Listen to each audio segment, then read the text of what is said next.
இன்றைக்கி இருக்கிற யங்ஸ்டர்ஸில் யார் மகேந்திரனுக்கு ப்ராமிசிங்காக தெரியுறாங்க நடிகர்? எனக்கு இந்த Vijay Sethupathi choosing very good roles, தன்னோட திறமைக்கு இப்போ சூஸிங் வெரி குட் ரோல்ஸ்.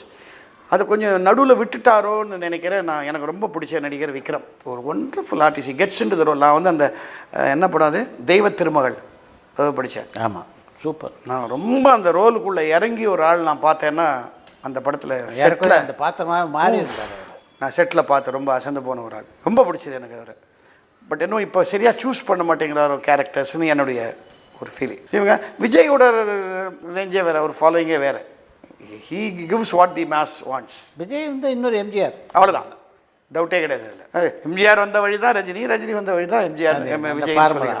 அந்த ஃபார்முலா தான். அதனால் வித்தியாசமாக பண்ணணுன்னு இப்போ ஆசைப்படுறது நான் விஜய் சேதுபதி நினைக்கிறேன். அவரோட நடித்தது கிடையாது. நான் என் டாக்டர் நடிச்சிருக்கா தர்மதுரையில் அவர் கூட.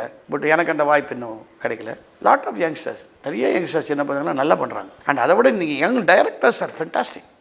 எனக்கு மிஸ்கின் வந்து மிகப்பெரிய அட்மிரேஷன் ஆகிப்போச்சு அவரோட பண்ணி. இந்த யுத்தம் செய்யலை ஆடிப்பட்டேன் நான். அது நல்ல ரோல். அவர் சொன்னாரே, சார் நீங்கள் நிறைய டைலாக் பேசி பழகப்பட்ட நடிகர், இதில் உங்களுக்கு டைலாகே கிடையாது, கண்ணுலேயே பேசணும். நீங்கள் என்னங்க அது, என்ன நீங்கள் சிவாஜி ரசிகன் தானே? ஆமாம். அப்போ உங்களால் கண்ணுலாம் பேச முடியாது. அவரை ஃபாலோ பண்ணி அதுக்காக தான் உங்களை போட்டேன் இந்த ரோல். என்ன இதை பார்த்தீங்கன்னா மொத்தமே 2 பேர் தான் டைலாக், ஆக்ஷன் லுக்கு இதில் தான் அச்சீவ் பண்ணது. ஸோ அவர் ஒரு நல்ல டைரக்டர். நம்ம ஏஎல் விஜய் நல்ல டைரக்டர். இப்போ என்னென்னா, அப்போ எந்த படம் பண்ணாலும் அது ஒரு 30 நாள் 40 நாள் அது ஓடும்பா. இப்போ நல்லா ஓடலை படம்னா 3ஆவது நாள் ஏற கட்டிடுறானுங்க. ஸோ நல்ல பர்ஃபார்மன்ஸ் மிஸ் ஆயிடுச்சு, நாலேஜுக்கே தெரியாமல் போயிடுது. இருக்குது ஆனால் இல்லைன்னு ஒரு படம், நல்ல படம். அது ஒரு இங்கிலீஷ் படத்தை பேஸ் பண்ணது, இந்த பேய் கேரக்டர் வச்சு. அதில் ஒரு எக்ஸென்ட்ரிக் சயின்டிஸ்ட் பண்ணேன்.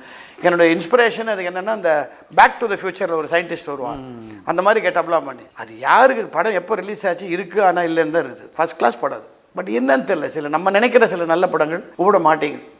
இப்போ ரொம்ப நாள் கழிச்சு நான் வந்து ஒரு சாலிட் கேரக்டர் பண்ணிருக்கேன் ஒரு மலையாள படத்தில், ஷாமா ராகம்னு சொல்லிட்டு. கிட்டத்தட்ட சங்கராபரணம், சங்கர சாஸ்திரி மாதிரி ஒரு ரோல் அது. Super musical. அதை பற்றி ஹிந்துலெல்லாம் கூட பெரிய ரைட்டப். அது வெளியில் வந்துடணும், அது மக்கள் ஏற்றுக்கணும்.